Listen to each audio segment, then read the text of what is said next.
Thank you. Thank you for all of you being here, coming here. You traveled all around the world just to be here. And that is so very important. Because one thing they were trying to do in the beginning is to actually isolate all of us. That's what they were trying to do.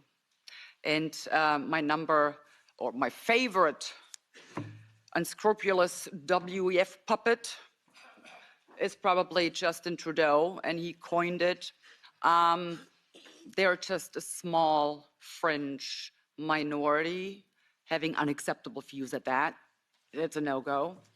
Well, I will have you know, I'm a proud member of that small fringe minority.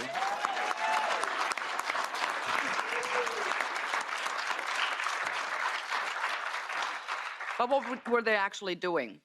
Well, they were instilling a sense of disenfranchisement, isolating people.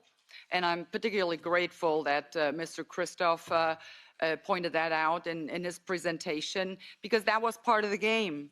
They wanted to isolate us, because isolated people, it's called gaslighting triangulation, which is actually psychological abuse. They subjected us to a state of psychological warfare. That's what we had to deal with. But you know what? Looking at all of you, they did not succeed. Because globally, the networking began. And I'm so grateful and I feel so blessed to see so many people that I have had the pleasure to meet personally in these past 2 years. Thanks again for coming, because we actually are a big family now, and they have no idea how many of us there actually are. It's billions.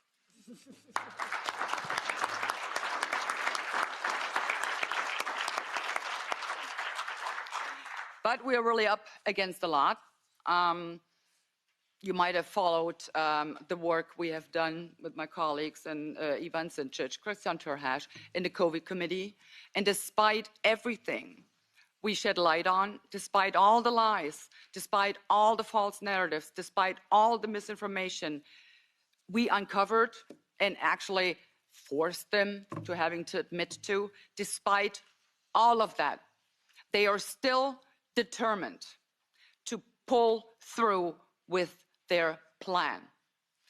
We just reviewed the draft report of the COVID committee, and in its report, I can tell you, every single lie is being repeated. They do not stop. One example, the report is 56 pages long, contains 4,480 words. How many times do you think the word adverse side effect is mentioned? How many times? One single time. But not in the way you think it is. Make no mistake. I will tell you what it says.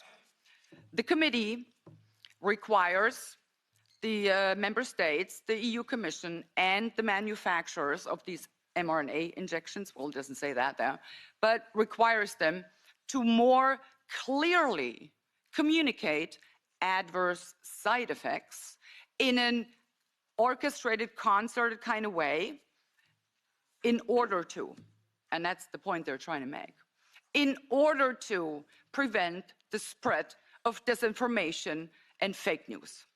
That is what they're after. It's not about the adverse side effects. That is just one example in this report. Like I said, every single lie is being repeated. And as I have been saying, and unfortunately it turned out to be true, this whole COVID madness, this so-called pandemic, it was just a test balloon, a gigantic test balloon. Well, for what, you ask? Well, to see how far they could go, to see what exactly they would have to do to get free individuals in a free and democratic society to consent to being forced into compliance. That's what they were trying to establish. That's what they were trying to figure out. And they have figured it out. Trust me, they are much smarter now. The goal ultimately is to transform our free and democratic societies, into totalitarian societies. Their goal is to strip each and every one of us of our fundamental rights of freedom, democracy, the rule of law. They want to get rid of all of this. And they're robbing us of our identity. Whether it be our national identity, our cultural identity, they won't even stop to rob us of our sexual identity. The very core of who we are, they don't even stop there. This whole COVID thing had never anything to do with public health. It never had anything to do with breaking waves. It always had to do with breaking people in order to make us a part of a mindless, malleable mass, which they can totally control, and we will be completely dependent upon this globalitarian elite. That's what they have in store for us. You're sitting in the EU Parliament, but you can take any kind of international governing body or organization.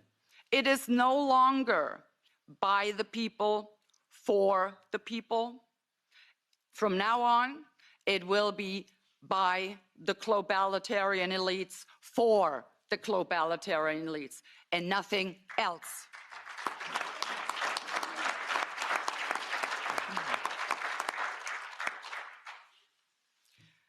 So I'm really imploring the people and all the peoples around the world, for God's sake, stop giving your democratically elected governments the benefit of the doubt. They are not deserving of that. They are not. Stop rationalizing whatever your government is doing. Stop rationalizing and come up with some good intentions. They have no good intentions. Never. As I said before, in the entire history of mankind, there has never been a political elite concerned about the well-being of regular people. And it isn't any different now. Why should it? Stop giving them the benefit of the doubt. Because I can tell you, you cannot comply your way out of a tyranny. It is impossible. Trying to do so, you will only feed a gigantic alligator in the hopes of being eaten last. But guess what? Your turn will come, and then you will be the one swallowed up. I also have to ask the people, end your silence. Speak up. For God's sake, stop complying. Start rebelling. They're out to get you if you do not resist.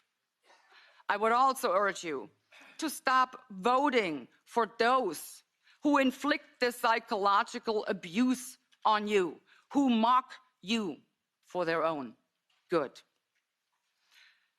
And here and then, I think of a quote by Lenin, actually, no less.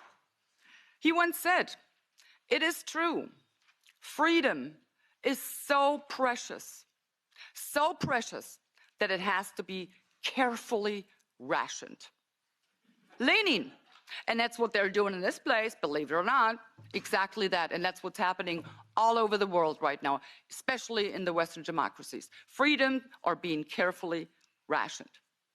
Well, I will not go by that. That is not my motto.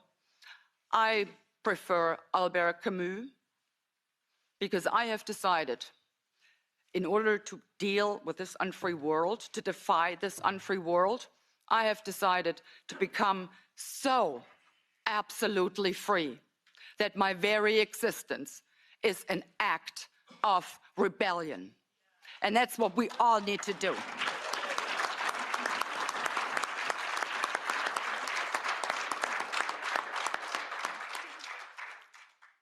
So I will continue to fight, and I'm sure my colleagues will continue to fight the globalitarian elite.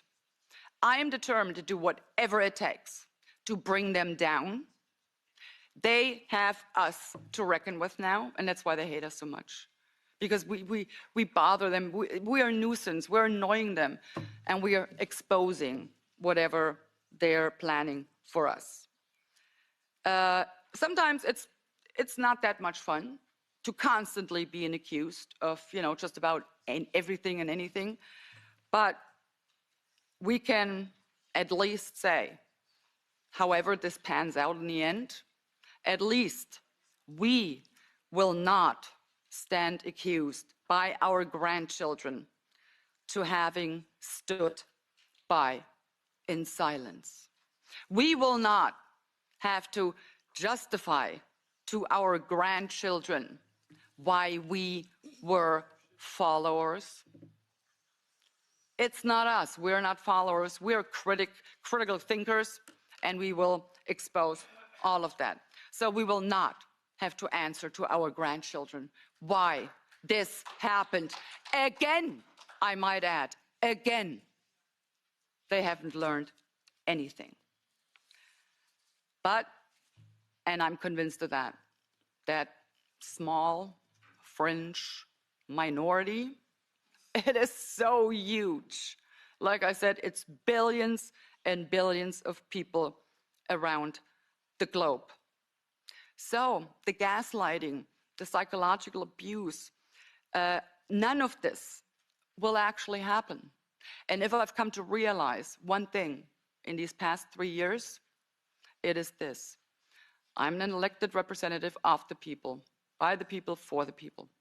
I represent your best interests. But I've come to realize my most important job actually is to break the psychological abuse, because this psychological abuse only works if there is no contradicting voices.